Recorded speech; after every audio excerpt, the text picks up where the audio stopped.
Non content d'avoir estimé la taille et la distance de la Lune, Aristarque essayait de calculer l'éloignement du Soleil. Le principe était de trouver un phénomène, une hypothèse permettant d'établir une relation entre le Soleil et la Lune, étant donné qu'il avait réussi à calculer la distance de celle-ci. Et il réussit à trouver une telle hypothèse.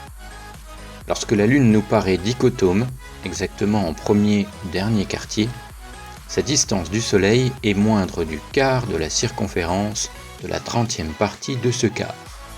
Il est vrai que c'est aussi clair qu'une prédiction de Nostradamus, mais on peut le comprendre en l'analysant calmement. Un quart de la circonférence, c'est un quart de cercle, donc un angle droit, c'est-à-dire 90 degrés. La 30e partie de 90 degrés, c'est 3 degrés, 90 divisé par 30.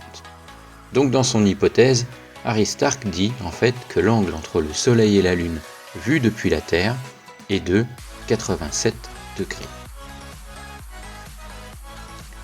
Aristarque représente alors la Lune au moment où elle nous apparaît en dernier quartier comme sur le schéma. Elle est donc dichotome.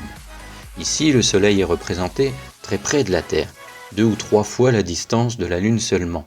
Et on voit bien que l'angle Lune-Terre-Soleil est inférieur à 90 degrés. Il est égal à 90 degrés moins l'angle alpha en rouge. Ainsi, en calculant cet angle alpha, ou l'angle 90 moins alpha, on peut en déduire la distance du Soleil. Malheureusement, il y a 2 problèmes. Il est très difficile de savoir quand la Lune est exactement en premier ou dernier quartier. Et, deuxième problème, l'angle Lune-Soleil est très difficile à mesurer avec précision. Mais Aristarque, ne reculant devant rien, calcula cet angle et lui trouva la valeur de 87 degrés. Comment a-t-il fait ? Aristarque avait remarqué que la durée qui sépare le premier et le dernier quartier de Lune était légèrement différente de la durée qui sépare le dernier et le premier quartier. Or, si le Soleil est à une distance infinie, ces 2 durées devaient être égales, comme le montre ce schéma. Donc, le Soleil est à une distance finie. Mais laquelle ?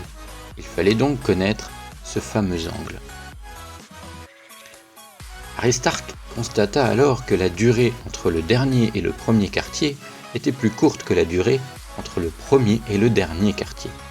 Aristarque estimait que la Lune mettait 14 jours pour passer du premier au dernier et qu'elle mettait 15 jours pour finir sa trajectoire autour de la Terre entre le dernier et le premier. Le premier et le dernier. Par calcul, en utilisant ces 14 jours, il trouva donc que l'angle représentait une portion du cercle de 360 degrés correspondant à 3,1 degrés. Il arrondit donc le résultat et en déduit que l'angle Lune-Terre-Soleil mesure donc 87 degrés. À partir de cette hypothèse, Aristarque va en déduire cette inégalité. La distance Terre-Soleil est comprise entre 18 et 20 fois la distance Terre-Lune. Alors bien entendu, nous savons aujourd'hui que ces valeurs sont fausses et que le Soleil est bien plus éloigné que ça, mais en fait son calcul de l'angle de 3 degrés était faux lui aussi. Par contre, son idée est effectivement judicieuse. Les mesures faites aujourd'hui nous disent que cet angle vaut en fait 0,15 degrés, ce qui change complètement les résultats de son calcul. Je vous montre ici quelques schémas utilisés par Aristarque pour sa démonstration. Je vous fais grâce de ces calculs car géométriquement parlant, c'est un peu imbuvable. Le schéma du milieu va lui permettre de déduire que la distance Terre-Soleil est supérieure à 18 fois la distance Terre-Lune. Et le schéma de droite va lui permettre de déduire que la distance Terre-Soleil est inférieure à 20 fois la distance Terre-Lune. N'oublions pas que la trigonométrie n'existe pas encore à l'époque d'Aristarque, c'est-à-dire qu'il ne connaissait ni le cosinus, ni le sinus, et encore moins la tangente. Donc si on reprend tous ces calculs en remplaçant son angle de 3 degrés par la vraie valeur de 0,15 degrés, on tombe sur des résultats proches de la réalité. Chapeau bas, monsieur Aristarque.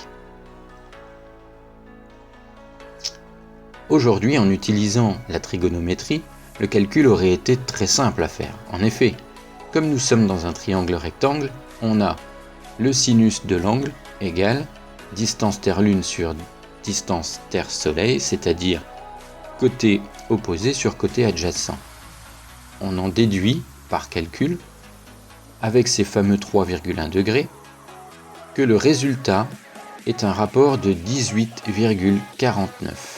On est exactement dans la fourchette d'Aristarque qui disait entre 18 et 20.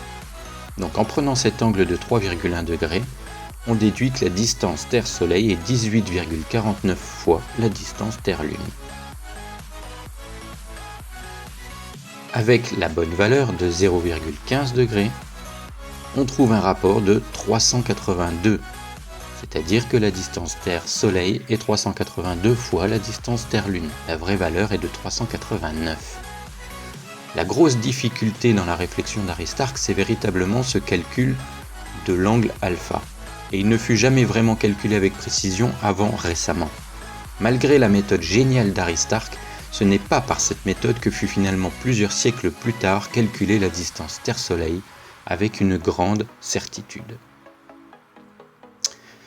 Maintenant, grâce à ces calculs, nous savons quelle est la distance entre la Terre et le Soleil. Pour Aristarque, à l'époque, entre 18 et 20 fois la distance Terre-Lune. Avec la méthode d'Aristarque, si on avait pu avoir l'angle de 0,15 degrés, on aurait trouvé entre 382 et 400 fois la distance Terre-Lune. En réalité, cette distance est de 389 fois la distance Terre-Lune. La prochaine vidéo sera consacrée au dernier calcul effectué par Aristarque qui estimera la taille du Soleil. Vous verrez que c'est super simple.